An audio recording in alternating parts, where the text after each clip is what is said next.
Hello everyone, welcome back to my channel. Before starting the video, please subscribe and keep watching for more details videos. Coco Gauff is out in the first round of Wimbledon with a 7-6, 6-1 loss to Dayana Yastremska. The Queen's fall, Coco Gauff's stunning first-round exit at Wimbledon. In the radiant embrace of a July afternoon on the emerald lawns of the All England Club, the unexpected unfolded. Centre court, often a stage for triumph and drama, bore witness to one of the most shocking upsets of the tournament. Coco Gauff, the American sensation, seated and soaring in expectations, was stunned in the first round by Ukraine's Dayana Yastremska in straight sets, 7-6, 6-1. It wasn't just a match. It was a moment, crackling with disbelief, emotion, and the hard truth that in tennis, names and rankings often mean little when the ball is tossed in the air. Chapter 1. The Summer Crown That Never Fit. Wimbledon had always held a special place in Coco Gauff's storybook. In 2019, at just 15, she introduced herself to the world by defeating Venus Williams in the first round. That tournament wasn't just a coming-of-age moment, it was a prophecy. The prodigy had arrived. Fast forward to 2025, and Gauff was no longer the teenage phenom with braces and wide eyes. She was a Grand Slam champion, a world top 5 mainstay, and a name synonymous with grit, charisma, and the future of women's tennis. Many had pegged this Wimbledon as her moment to reclaim the grass glory that introduced her to the world. But the grass can be a deceptive mistress, glorious one day, treacherous the next. The buzz before her opening match was electric. Crowds lined the walkways to catch glimpses of her practice sessions. Reporters speculated about potential quarterfinal matchups. She was among the tournament's top seeds and favorites. But no one was speaking loudly enough about Dayana Yastremska. Chapter 2. The Ukrainian Storm. Dayana Yastremska had always been a wild card, gifted, fearless, sometimes erratic, and always capable of pulling off the unthinkable. At 24, she had weathered personal and professional storms. From injuries to controversies, her journey hadn't been smooth, but her ball striking remained as crisp as ever. What Yastremska brought to court one on that Tuesday afternoon wasn't just her tennis. She brought fire. She brought belief. While Gauff carried the burden of expectation, Dayana played like she had nothing to lose. And perhaps that was her most dangerous weapon. From the first point, it was evident. This wasn't going to be routine. Gauff's ground strokes lacked depth. Her serve, usually a weapon, wobbled under pressure. And Yastremska, she was seeing the ball like a beach ball. Chapter 3. A tiebreak and a turning point. The first set was a dogfight, long rallies, cat-and-mouse net exchanges, and momentum swinging like a pendulum. Gauff had chances, including 2 break points at 4-3, but couldn't convert.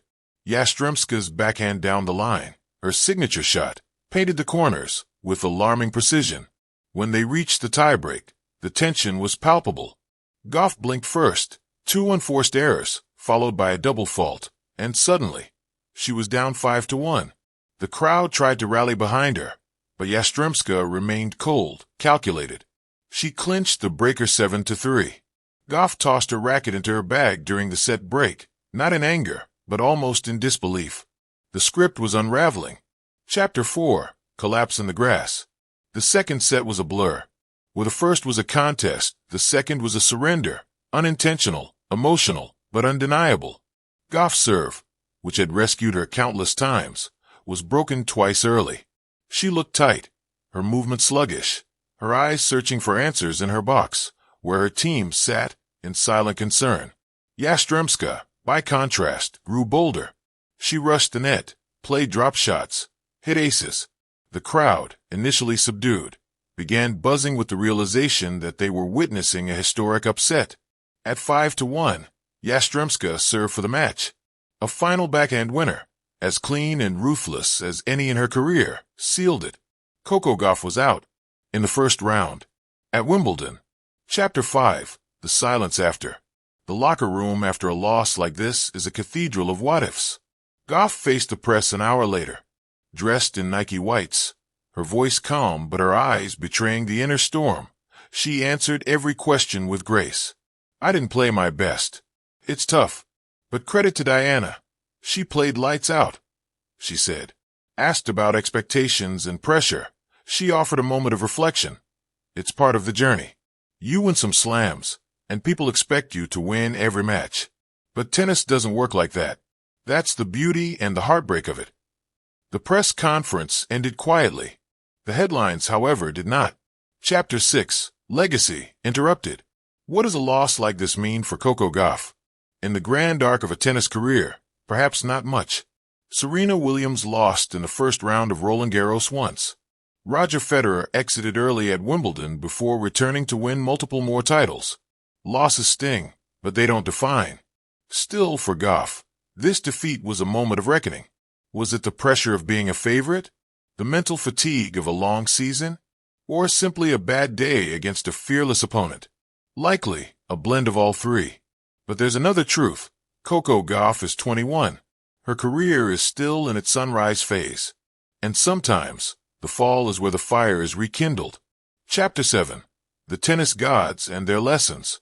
Wimbledon has always been the court of kings and queens, but also the graveyard of assumptions.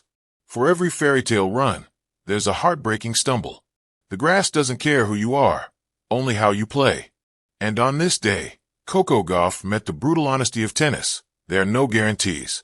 She'll return, no doubt, with scars, with lessons, and perhaps with a deeper hunger. Meanwhile, Dayana Yastremska, the giant killer, moves forward. Her celebration was modest. No tears, no wild fist pumps. Just a quiet handshake, a nod to the crowd, and a purposeful stride toward the next challenge. Epilogue: Seeds and Soil. Coco Gauff has built a career on defying expectations. She made waves at 15, won her first major before 20, and became a role model far beyond the court. But greatness isn't forged only in victory. It is often shaped more powerfully by defeat.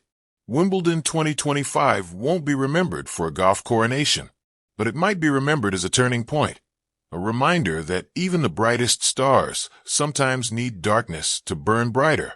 In a sport where every match is a new canvas, Coco Gauff will paint again. And next time, the grass may be kinder. Or not. The summer sun spilled across the emerald courts of Wimbledon, illuminating every blade of meticulously trimmed grass and every bead of sweat on determined brows. It was supposed to be another step in the rise of Coco Gauff, the American teen sensation who had been heralded as the future of women's tennis since her breakout at this very tournament 5 years ago. She was seated high, buoyed by recent Grand Slam success, and beaming with confidence. But on this day, under the pristine white skies of London, something extraordinary and heartbreakingly human happened. An unexpected chapter. Coco Gauff, the reigning U.S. Open champion, walked onto center court as a favorite, not just to win her match, but to go deep into the tournament. Her opponent, Dayana Yastremska of Ukraine, was ranked lower, perceived as a tough but manageable hurdle for someone of Gauff's caliber. Few imagined that by day's end, the only thing echoing through the media rooms and social feeds would be one truth. Coco Gauff is out of Wimbledon in the first round. Yastremska, with a glint of steel behind her eyes and a racket singing with rhythm, played a near-perfect match. The first set was tense, winding into a tiebreak that Yastremska commanded with poise, taking it 7-6, 7-3. In the second set, the tide didn't just turn, it surged. The Ukrainian stormed to a 6-1 finish, leaving Gauff staring at the scoreboard in disbelief. Her Wimbledon dreams cut short in barely 2 hours. The sound of silence. There's a particular kind of silence that only center court knows. The silence when a champion falls before the journey even begins. It's the hush of thousands too shocked to react, the pause between gasps, the disbelief hanging heavy in the London air. For Gauff, the silence was internal too. After the handshake, gracious, always, she sat briefly on the bench, towel draped over her head. Was it frustration? Was it confusion?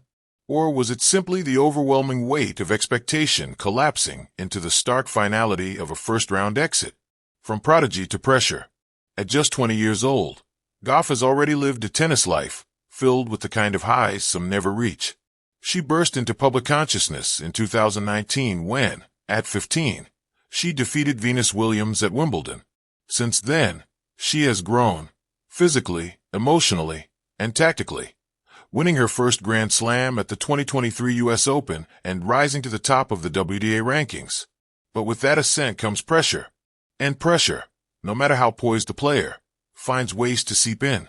The beauty of Gauff's game lies in its dynamism, her ferocious forehand, her athletic defense, her fearless court coverage. But on this day, her timing was off. Her serve betrayed her. Her movement lacked that usual snap. And on the other side of the net, Yastremska was relentless, reading Gauff like a seasoned novelist does her own chapters. Yastremska's moment. Let us not forget the other side of the net. Dayana Yastremska deserves her spotlight. The 24-year-old has battled more than her share of obstacles, including personal struggles and inconsistencies in form. But against Gauff, she played like a woman possessed. Her backhand sang, her service games were crisp, and her mental fortitude never wavered. It wasn't just an upset, it was a statement. In her post-match press conference, Yastremska spoke with quiet humility. I respect Coco a lot. She's a great champion. But today I just focused on every point. I played my game. Sometimes, the grass gives surprises. The grass truth. Wimbledon is a stage of legends, but it's also the stage of heartbreaks. The surface is deceptive. It rewards those who dare, but punishes those who hesitate. Grass is not a surface of rhythm and rallies. It is a court of intuition, of quick decisions and bounces that turn winners into errors. Gauff has never been most comfortable on grass, and though she has had moments of brilliance at Wimbledon, it remains the one Grand Slam that seems to elude her rhythm. The bounce is lower, the pace faster, and the margins tighter. And on this day, that combination proved too much. The human behind the star. What makes this moment so impactful isn't just the loss. It's the humanity behind it. Gauff has always carried herself with grace beyond her years, thoughtful in interviews, grounded in values, and a beacon for young athletes worldwide. But even heroes stumble. Even prodigies fall. And in that fall, we're reminded that greatness is not built on invincibility, but on how one rises from unexpected defeats. Social media erupts. As expected, the world noticed. The sports world, Twitter, TikTok, and Instagram buzzed with reactions. Some were shocked, some sympathetic. Others took the opportunity to question Gauff's form, her preparation, or even her mental strength. But among the noise, a louder, more meaningful message echoed. She's only 20. This is not the end. It's a chapter, dramatic, painful, and yes, very public, but just a chapter. Serena Williams lost early in slams. So did Federer. So did Nadal. Greatness is not in winning every time. It's in rebounding stronger every time. The coach's corner. Brad Gilbert, Gauff's coach since mid-2023, was seen pacing the sidelines, nodding through points, and scribbling into his ever-present notebook. After the match, he was pragmatic. You don't learn much from winning. You learn when things don't go your way. This is one of those moments. We'll go back to the drawing board. Indeed, this team has always been about building not just a player, but a champion who can weather storms as well as sunshine. And this storm, though sudden, might just be the fuel Gauff needs to come back sharper, hungrier, and more resilient. A pause and a promise. Wimbledon is over for Coco Gauff in 2025. The dream, this year, has wilted on the grass. But in her eyes, through the pain, there remains fire. The same fire that carried her to slam finals. The same fire that inspired millions of young black girls to pick up a racket. The same fire that turned stumbles into momentum. When asked by a reporter what's next, Gauff didn't flinch. We go again. We learn. We move forward. One match doesn't define me. I'll be back. And if history has shown us anything, it's this. When Coco Gauff says she'll be back, believe her. Final rally. The beauty of sport lies not just in triumph, but in turbulence. Coco Gauff's first-round Wimbledon exit isn't the end of a story. It's a reminder that in the journey of champions, even the grass can grow uneven. But give it time, and it blooms again.